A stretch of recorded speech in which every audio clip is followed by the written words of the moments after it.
सुप्रभात। Pioneer convent school की हिंदी की कक्षा में आपका स्वागत है। आपकी पुस्तक वट वृक्ष में आज हम एक पाठ पढ़ेंगे जिसका नाम है यक्ष युधिष्ठिर संवाद। इस पाठ को पढ़ने से पहले इस पाठ के संदर्भ के बारे में मैं आपको बता देती हूँ कि कौरवों और पांडवों में हस्तिनापुर को लेकर विवाद था। विवाद मतलब लड़ाई झगड़ा था। तो उस लड़ाई झगड़े में पांडव अपना सब कुछ हार गए थे और पांडवों को 12 वर्ष के लिए वनवास दे दिया गया था और 1 वर्ष का अज्ञातवास दिया गया था। वनवास का अर्थ होता है कि उन्हें कहा गया था 12 साल तक आप जंगल में रहेंगे और अज्ञातवास का मतलब होता है कि 1 साल तक आप छुप के रहेंगे। तो जब वो 12 वर्ष जंगल में रहे, जब वो अपना वनवास काट रहे थे, तो उनके सामने जीवन में अनेक परिस्थितियाँ आई, अनेक समस्याएं आई। उन्हीं परिस्थितियों में से एक परिस्थिति थी जब युधिष्ठिर और उसके भाइयों का यक्ष के साथ आमना सामना हुआ और यक्ष ने उनसे कुछ प्रश्न पूछे थे जिनके उत्तर युधिष्ठिर ने दिए। तो वो कैसी परिस्थिति थी, कैसा वो वातावरण था, वो हम इस पाठ में पढ़ेंगे।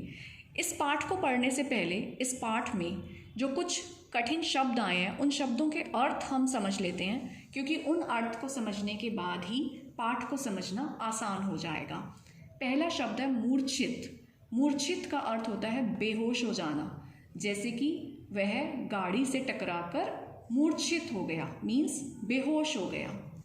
कामना, कामना का अर्थ होता है इच्छा, जो हमारे मन में कुछ पाने की जो चाह होती है, जो हम कुछ पाना चाहते हैं उसे हम कहते हैं कामना। जैसे कि आप सबकी कामना है कि आप कक्षा में प्रथम आएं।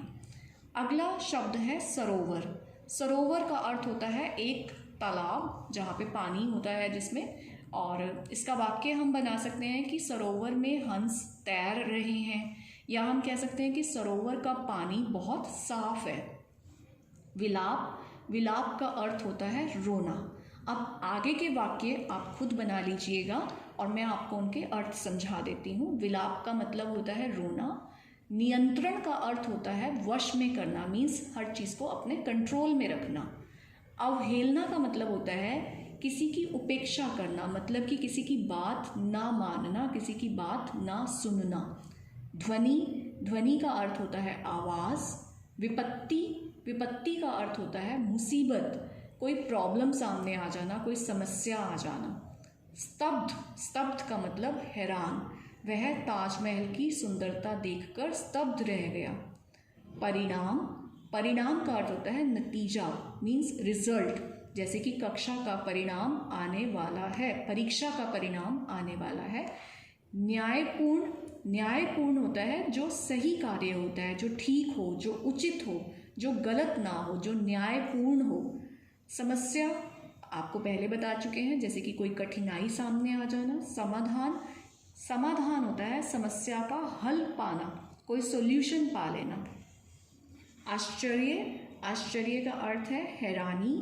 समाप्त मीन्स अंत हो जाना, किसी कार्य का खत्म हो जाना।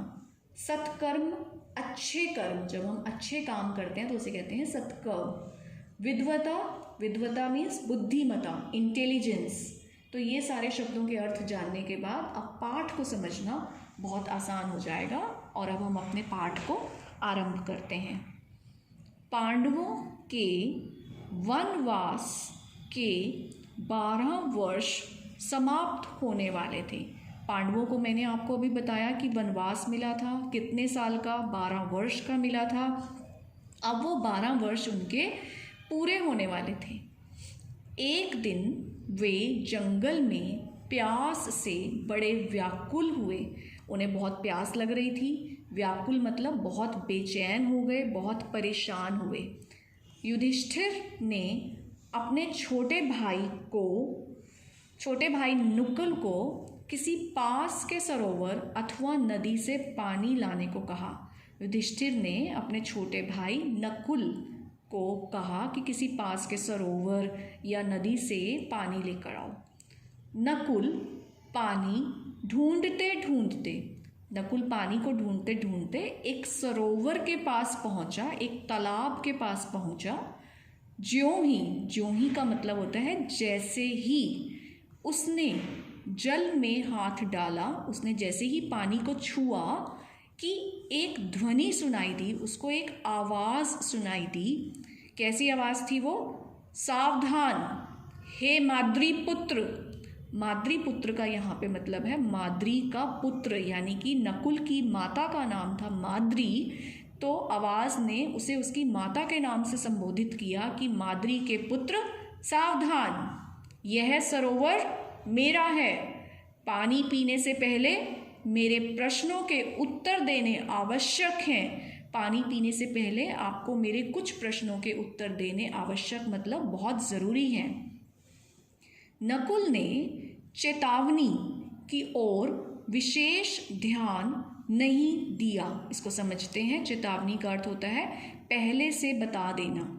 नकुल को उसने पहले से बता दिया था कि मेरे प्रश्नों के उत्तर दिए बिना पानी को मत छूना, लेकिन नकुल ने चेतावनी की ओर ध्यान नहीं दिया और अवहेलना का मतलब बात ना मानना, उपेक्षा करते हुए पानी को पी लिया। पानी पीते ही उसे चक्कर आने लगा और वह मूर्छित होकर गिर पड़ा। मैंने आपको मूर्छित का क्या अर्थ बताया था? बेहोश होकर गिर पड़ा। उसके बाद युधिष्ठिर ने सहदेव को भेजा। तो बच्चों, पहले नंबर पर युधिष्ठिर ने किसको भेजा था? नकुल को। और दूसरे नंबर पे सहदेव को भेजा, जाकर नकुल को देखो कि तुम जाओ और नकुल को देखो अभी तक पानी लेकर क्यों नहीं लौटा, कि वो पानी लेकर अभी तक लौटा मतलब वापस क्यों नहीं आया, आखिर बात क्या है, कहीं वह विपत्ति में तो नहीं, विपत्ति मतलब मुसीबत, कहीं वह किसी मुसीबत में तो नहीं फंस गया। सहदेव भी घूमता फिरता उस सरोवर के पास आया। सहदेव भी घूमता हुआ उसी सरोवर के पास आया। उसे भी सरोवर से वही ध्वनि सुनाई पड़ी। उसे भी सरोवर से वही ध्वनि, वही आवाज़ सुनी। क्या आवाज़ सुनी होगी? कि यह सरोवर मेरा है, पानी को छूने से पहले मेरे कुछ प्रश्नों के उत्तर देने आवश्यक हैं। जैसे ही उसने अवहेलना की, अब सहदेव ने भी क्या किया? उसने भी ध्वनि पे ध्यान नहीं दिया और उसने भी अवहेलना की, उसने भी आवाज़ की उपेक्षा की और वह भी बेहोश होकर गिर पड़ा। इसी प्रकार युधिष्ठिर ने क्रमशः का मीनिंग होता है बच्चे एक के बाद एक अर्जुन और भीम को भी जल लाने भेजा। उसने पहले अर्जुन को भेजा, फिर भीम को भेजा, लेकिन उनकी भी वही दशा हुई। दशा मतलब हालत। उनकी भी वही हालत हुई जो नकुल और सहदेव की हुई थी। अर्जुन और भीम को गए जब बहुत देर हो गई, तब युधिष्ठिर ने सोचा अवश्य ही मेरे चारों भाई किसी घोर मुसीबत में पड़ गए हैं। तो युधिष्ठिर ने सोचा कि अवश्य, निश्चित रूप से मेरे चारों भाई किसी घोर मतलब बड़ी मुसीबत में पड़ गए हैं। चलकर पता करना चाहिए, मुझे जाकर पता करना चाहिए कि आखिर बात क्या है।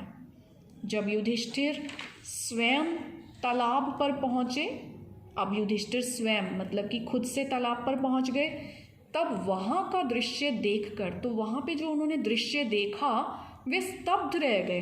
तो बच्चों बताओ, उन्होंने वहाँ पे कैसा दृश्य देखा होगा? क्या दृश्य था?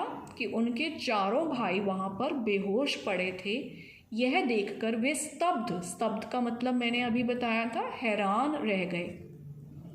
उनके चारों भाई जो परम वीर योद्धा थे, उनके चारों भाई जो परम वीर योद्धा मतलब बहुत बहादुर थे, बहुत शक्तिशाली थे, मूर्छित होकर पड़े हुए थे। ऐसे भाई मूर्छित बेहोश पड़े थे। अपने भाइयों को मूर्छित देखकर, अपने भाइयों को बेहोश देखकर विलाप करते हुए, मैंने आपको विलाप का अर्थ बताया था, रोते हुए कहने लगे, क्या हमारी शपथों का यही परिणाम होना था कि हमने जो शपथ ली थी कि हम वनवास में रहेंगे, हम आपकी बात मानेंगे, उसके बाद भी यही परिणाम, यही नतीजा आना था। युधिष्ठिर ने भी सरोवर में प्रवेश किया। युधिष्ठिर ने सरोवर में प्रवेश मतलब उसमें गए। तुरंत उसी ध्वनि ने उन्हें चेतावनी दी और उसी ध्वनि ने उनको भी वही चेतावनी दी जो उनके भाइयों को मिली थी कि यह सरोवर मेरा है, मेरी आज्ञा के बिना, आज्ञा मतलब मेरी परमिशन के बिना कोई इसका जल नहीं पी सकता।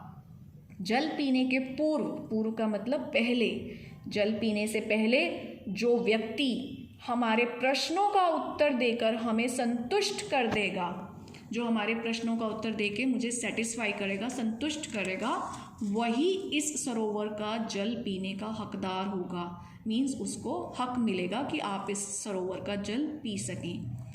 आवाज़ सुनकर युधिष्ठिर ने इधर उधर दृष्टि दौड़ाई, मतलब कि इधर उधर देखा। वृक्ष पर बैठे एक पक्षी के अलावा उन्हें कुछ और दिखाई नहीं दिया। उन्होंने हाथ जोड़कर विनम्र स्वर में कहा, विनम्र मतलब बहुत ही आराम से, बहुत ही प्यार से कहा, परम आदरणीय सरोवर के देवता, हे सरोवर के देवता, कृपया सामने आइए, मेरे सामने आओ, ताकि मैं समस्या का समाधान कर सकूं, ताकि मैं इस समस्या का कुछ हल पा सकूं। थोड़ी देर में एक देवता उनके सम्मुख का मतलब होता है सामने, एक देवता उनके सामने आकर खड़े हो गए। वे यक्ष थे, और वो जो सामने आए वो कौन थे? वे थे यक्ष। युधिष्ठिर ने उन्हें प्रणाम किया और कहा, कृपा करके अपने प्रश्न पूछिए, कि आप अपने प्रश्न पूछिए। यक्ष ने प्रश्न पूछने आरंभ किए, यक्ष ने प्रश्न पूछने शुरू किए। तो पहला प्रश्न यक्ष ने पूछा, संकट में, संकट का अर्थ होता है मुसीबत में, मनुष्य की रक्षा कौन करता है? युधिष्ठिर ने क्या जवाब दिया? साहस।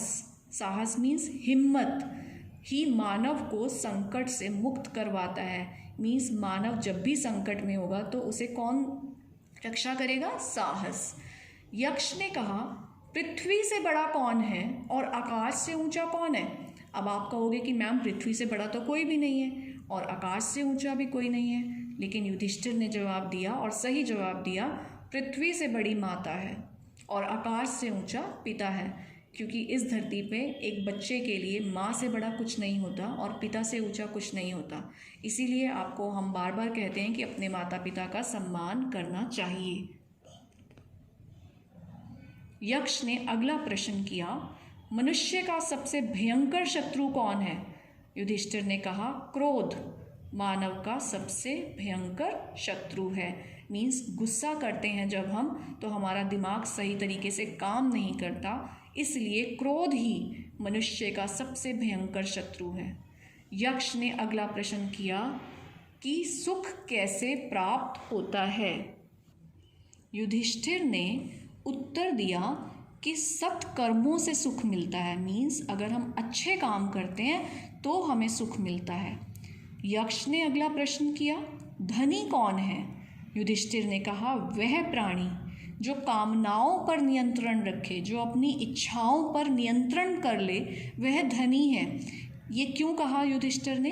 क्योंकि अगर हमारी कामनाएं ख़त्म नहीं होंगी तो हमारी जो इच्छाएं हैं वो बढ़ती रहेंगी और हमें एक के बाद एक चीज़ और चाहते रहेंगे हम, तो हम कभी भी अपने आप को धनी नहीं महसूस कर पाएंगे।